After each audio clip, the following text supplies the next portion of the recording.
Welcome in, basketball fans, to Ranger Rewind here on the Lakewood Sports Channel. I'm Grant Graves along with Patrick Hayes, the color commentator for the Lakewood Sports Channel, and we're joined by our very special guest today, head coach Alex Cammock, on the first edition of the Ranger Rewind. Coach Cammock, thanks for joining us here today on the Lakewood Sports Channel. Much appreciated. Thanks for having me. I'm looking forward to it. We are here for a very special reason. As we turn the page on 2020, we're going to look back one final time to last year's exciting plays of the 2019-2020 season. And boy, a team that went to the district final in Elyria. Fantastic final chapter in the SWC for the Rangers as they move on this year to the GLC, the Great Lakes Conference. And we're going to talk to Coach Cammock about all of that. The 2020 season as it is kicked off for us here. And we're also going to recap the top 10 plays of the 2019-2020 season. So, Coach Cammock, the 2020 season is underway. How have you guys been navigating kind of a weird season, kind of a unknown quantity is the 2020 season? What are some things that you've been happy with as the team has gotten underway here? Well, excuse the baby. Yelling in the background here. We love all our fans. Oh, yes. He's very excited about it. But, yeah, absolutely. I think everybody's trying to navigate it as best they can. And the same feelings from last year kind of resonate with this year. Last year we had illness run through the team crazy in January, February. And, the goal that I tell these guys is just it is like the cliche of one day at a time is absolutely true. So, like, one opponent, that's who you're focused on, because you can't control any of this other stuff. All you can control is the next game. So we're going to prepare for each game and do our best to improve our fundamental skills on all those skills that we missed out of. So while it's been a challenge, I think it re-emphasizes the importance of going and preparing for the next game and the next task, and worrying about all the other things really just gets in the way. So we're going to prepare for our next game each time, regardless if it happens or not. So we've had a game canceled on us, 3 hours before we're supposed to play. So be it. Now we move on to the next one and prepare for that one. Well, the Rangers have certainly been up to the task this season, 1-1 on the year in the two games you guys have played. A thriller against Parma on the road for your first game of the 2020 season. A fantastic team effort all around. And then a narrow defeat at Brecksville after 14 days off, which certainly the boys aren't used to that long of a layoff, especially when the season gets underway. They've done a fantastic job of adjusting, like you said, day by day. And now Pat Hayes is going to talk a little bit about the 2019-2020 season, a fantastic chapter for Lakewood basketball, and the final chapter, as we said, in the SWC. The 2019-2020 season was a good one for the Lakewood Rangers. Yeah, that group was a special group. They had a lot of seniors on it with Crockett and Mims and Waba, just to name a few. And those guys worked their butts off and were able to, go all the way to the district finals. Weren't able to win it, but they played really hard and played really well throughout the whole season. Kind of had its ups and downs, as Coach Cammock mentioned, but kind of got hot at the right time towards the end of the year. Some fantastic moments from last year, Coach Cammock, as the team went to the district final for the first time in a very long time.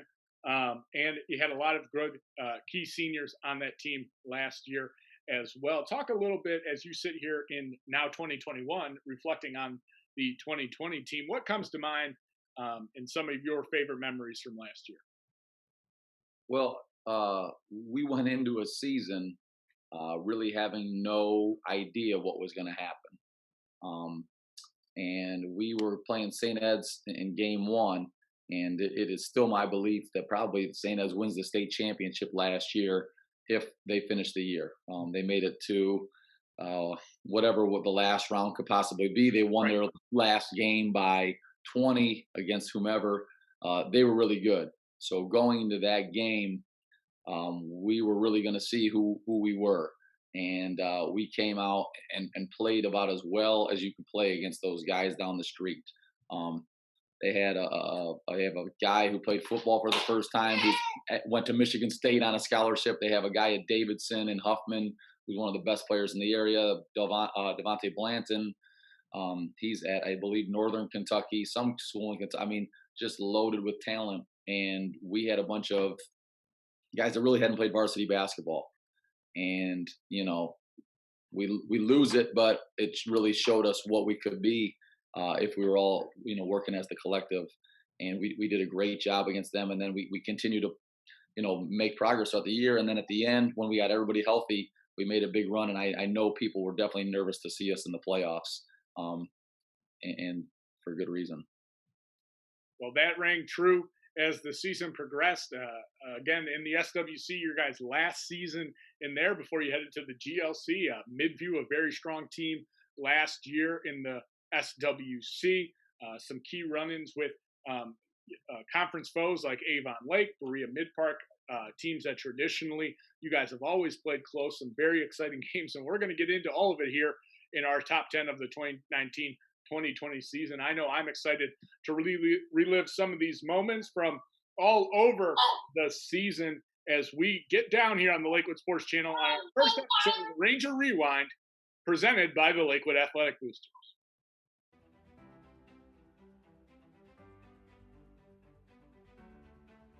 So we're going to start out with number 10 at Avon, alley-oop, Dante Wabba and Nate Mims.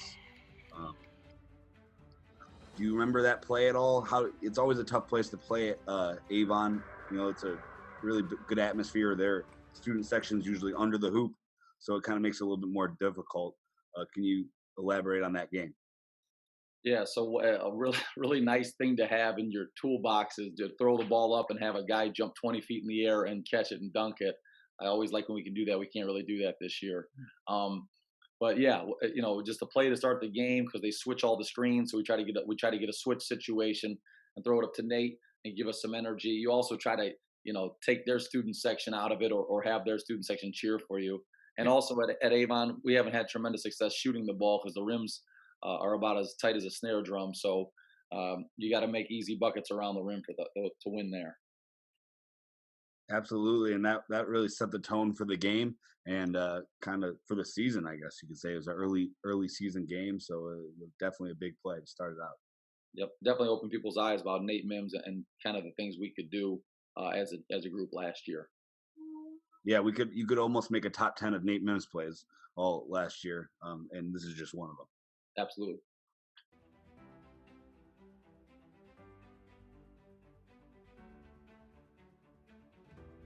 And number 9 on the top 10 plays of last season is another alley-oop. This one from Pete Patsaurus to Nate Mims. And Coach, Berea Mid-Park, always a tough team. It's always usually a low-scoring game. It's tough to stay engaged, especially like you said, if you have young players on the varsity squad for the first time. You got to be locked in every possession. What does this kind of play do to spark your team and keep them focused on the task at hand during a tough game against the conference opponent? Well, so this was one at the end of the game here as we're kind of in our half-court stall. They're trying to run around and trap. And this is, I think, the hardest thing about coaching is how much do you let your guys play? When do you put your foot on the gas? When don't you? So we got it to a guy in the middle, and Nate was open near the rim, and we threw it up, and he finished it. I mean, so, it allows our guys to play loose, but you can see also the merit of working within the system. So it was a huge play to show all the different things that can go right when you let it fly. Certainly quite the exclamation point on that win over Berea Mid-Park for Nate Mims and Pete Patsaurus. We're going to see these two a little later in our countdown as well.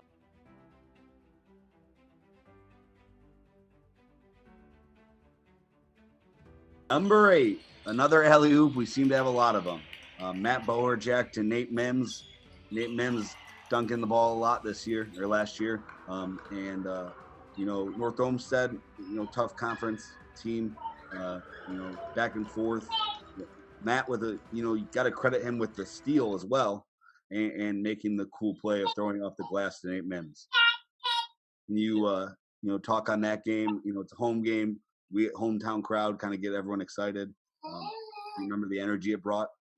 Oh, sure. And I think our guys, once again, not that we want to be fancy or things of that nature, but we definitely want to share the ball.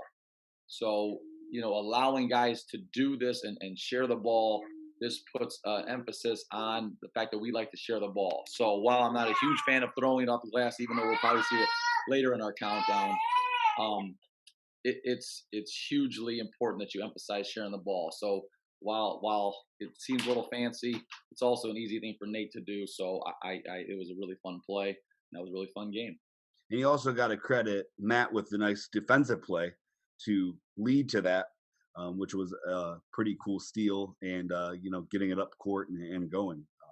So, yeah, that was a fun game last year, home against North Homestead. Absolutely.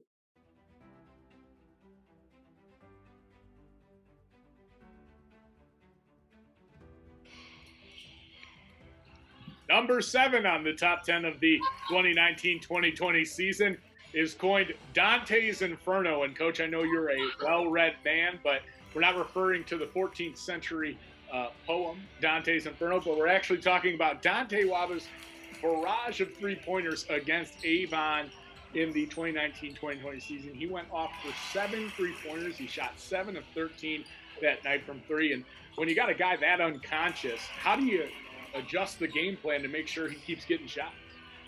Well, once again, it comes back to sharing the ball, and good things happen.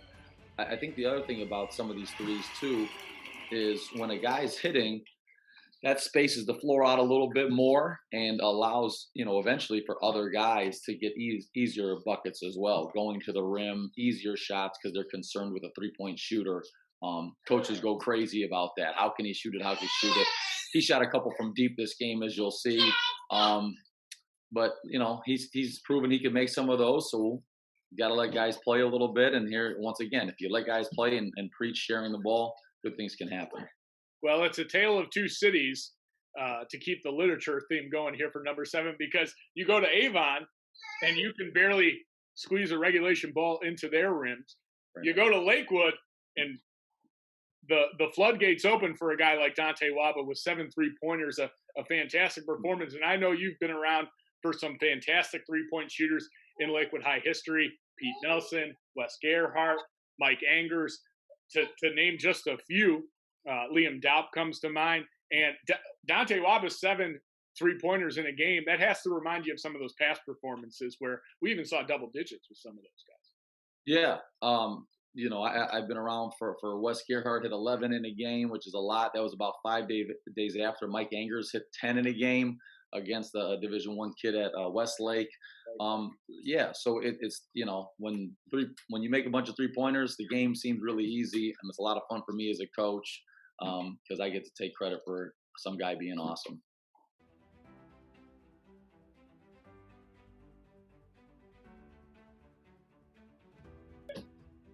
Number 6 takes us back to last year when we played Medina at home. Number 6 in the area, I believe they were. They were rolling on all cylinders, coming into our place, and Antonio Crockett hitting the game-winning free throw to take them down. Going into that game, they were rolling on all cylinders, like I said, one of the better teams in the area. What was your mindset going into that game against Medina? Why did I schedule this? This is going to go poorly. They have this big Division I guard and all sorts. I mean, their JV team had 25 dunks in the game, and they got 6, 7 freaks rolling all over the place. But once again, you have to play that game as best you can.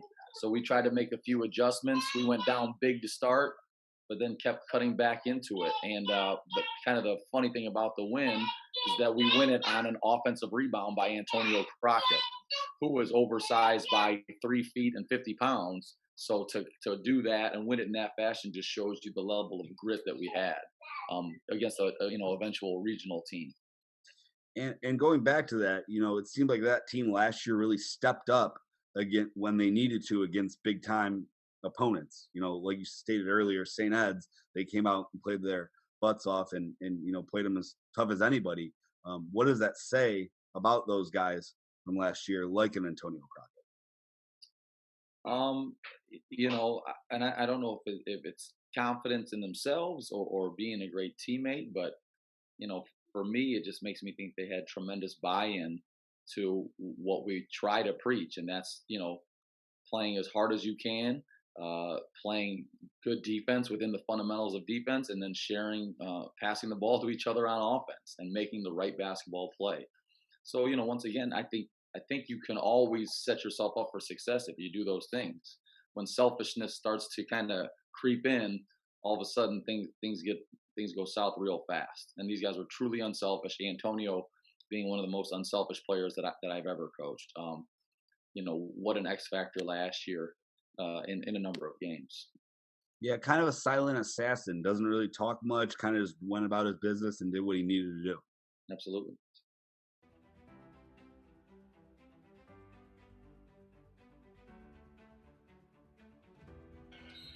Number 5 on the top 10 countdown here on the Lakewood Sports Channel is Nate Mims, who you have all been introduced to on this countdown for his high-flying antics above the rim. But this one comes in the form of the assist. He threads the needle to Pete Patsaurus, and this one is the dagger against Elyria to send the Rangers to the district final. Coach, I know all game you were probably sweating out the eventual outcome. Are we going to make this trip to the championship game for the district to face a very good Lorraine team? A guy like Mims, you knew was going to have to step up in this game. Like we said, loves to play above the rim, can really make some highlight plays. But you know as well as the Lakewood faithful how unselfish, how great Nate Mims' court vision was. And this play really showed it. Sure. So this is a lengthy side out of bounds play, which is problematic a lot of times. It's a really different angle that you don't get much in a game, and of course we get it in a very crucial spot. And these guys executed it perfectly. You throw it inbounds to a guy like Nate because he's going to make the right decision. And whether it's the right decision or not right here, I don't know, but the result was very good. So he makes a great pass to a streaking Pete Patsaurus, who usually finishes very well. And this one put it out of reach, I thought, against Elyria. This is an exciting play. And, like you said, Nate deserves a lot of credit, as does Pete, for this very athletic, very good basketball play. And Nate Mims, obviously, moving on to the next level at Utah State Eastern Community College this year. And when Utah State Eastern received the commitment of Nate Mims, not only were they getting a guy that could play athletically at that level, but they got to be excited about the size, a 6'6" kid with unboundless athleticism who can also share the ball and find open teammates when he needs to. Speak a little bit to how much that impacted last year's team, Nate's ability to facilitate a little bit as well. Yeah, so on this thing we've already talked about unselfishness, and Nate is the epitome of unselfishness.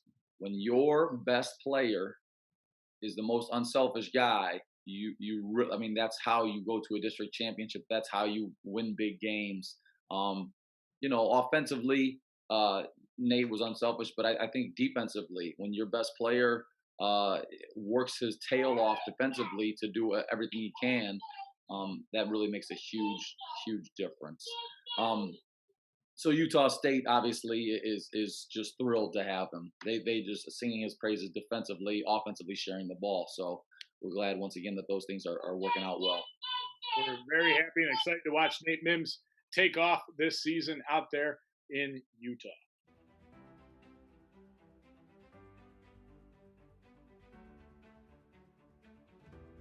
Take ourselves to Midview. For the sectional championship, the three-pointer that sent it into overtime to eventually go on to the district semis. That's always a tough place to play. I know you've had some tough games there in your playing career and coaching career. Can you talk about that and how awesome that 3 to go into overtime was? Yeah, well, thanks for bringing up the games from my playing career that we lost there. I always love that. But anyways, yeah, so what was nice about this is basically the last time we were going to play there, switching conferences and things, at least for a little bit. So it is really hard to play there for whatever reason. We've had some things not go our way there and had some bad losses.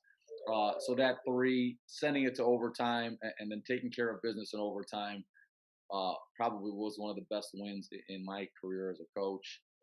Just to see the kids be so excited about it um, against a really, really good Midview team. I mean, that team was really stinking good. Probably one of the best they've ever had at Midview. And to get out of there and make it to a district championship eventually is remarkable. Absolutely. And the pass was from Riley to Pete.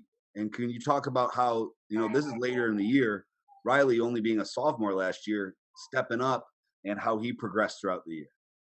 Sure, Riley was sensational in that game specifically. So for a guy that we had on the varsity team, then dressed him for a few JV minutes, and then brought back up and played almost exclusively varsity, probably most of the minutes at the end of the year, that shows tremendous progress in the kid. Trying to understand what his deficiencies were and improve on those, so much so that you can impact one of the largest games of our season. Yeah, it was definitely fun to watch. Absolutely.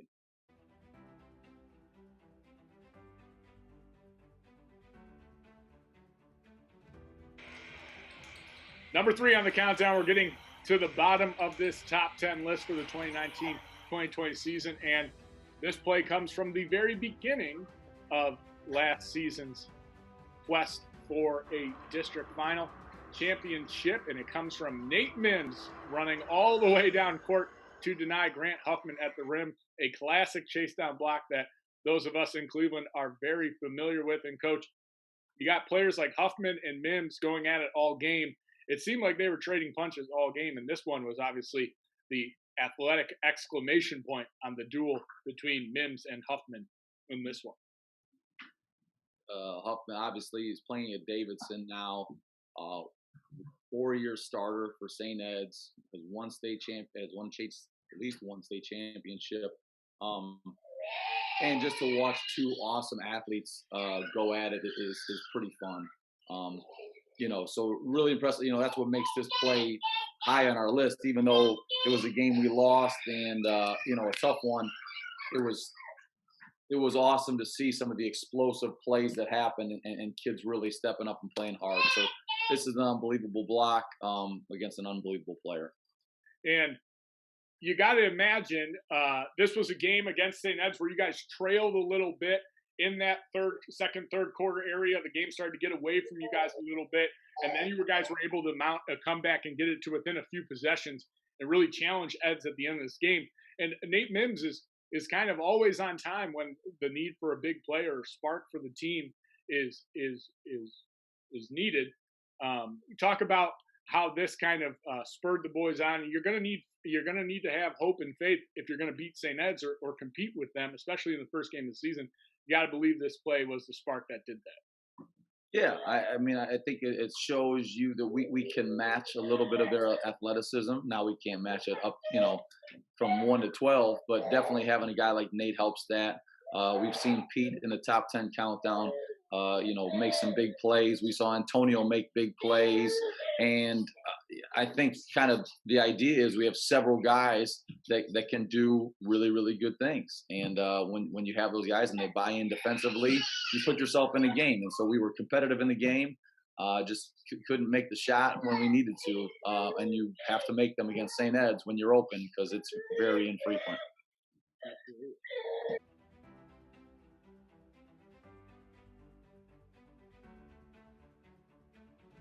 Number 2 on the countdown, another back on the alley-oop train. We have Dante Waba to none other, Nate Mims, against North Olmsted once again. It's a pretty cool play. He was able to go behind his back, go off the glass once again. Sometimes the Rangers, took it to the North Olmsted Eagles. How did you, as a coach, keep the team dialed in even when the score got a little bit out of hand? And that's hard sometimes because we got them pretty good the first time around and we're able to go out there and kind of do it again. But the idea is you want to get better each day. So it was our defensive effort that was ultimately going to lead to offensive execution. And you can see that in this play here. We got to steal, without really gambling, without really in the full court pressing. So we got in our half court fundamental defense, and then that led to some nice ball handling, and then once again sharing the ball off the glass to Nate. And as much as sometimes that's tough. It is good to share the ball, and it is good to have an athlete go up and get it, and do those things, and you keep them engaged by that stuff.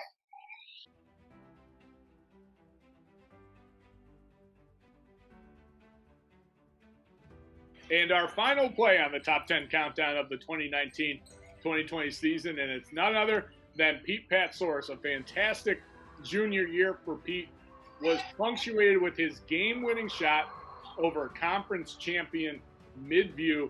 And Coach, I know that Pete has a penchant for hitting big shots and making big plays when the time comes, but this one was a different beast. Again, this was the only conference loss that Midview suffered in the SWC last year. Talk a little bit about how maybe this game winner and Pete's confidence individually propelled you guys to knowing you had a shot against them when it came to meeting them in the postseason. Yeah, so a funny year against Midview. First off, playing anybody 3 times is really, really hard, especially a conference person. And you have so much video and things on it, and it comes down to a guy making a really big play within the framework of what you're trying to do. So we went to them just before winter break and played them, in a difficult situation, and we were down about I want to say down 3 with about a minute and a half, and end up losing by 15 or 16, something, some wide margin. So we knew going in we could obviously compete and keep up with them. This game we could never really break away, and actually we ended up coming out down at the end of the game, and it came down to a guy hitting a really, really tough shot off a semi-broken play type action out of bounds. So that definitely showed us what we could do. I know our guys were excited about it because we thought, we could get those guys, and I was excited about it too. That was a great win for us, especially in the conference after some tough losses. Well, they say experience is the best teacher, and a broken play to beat Midview at home. Granted, it's the regular season; a lot can happen.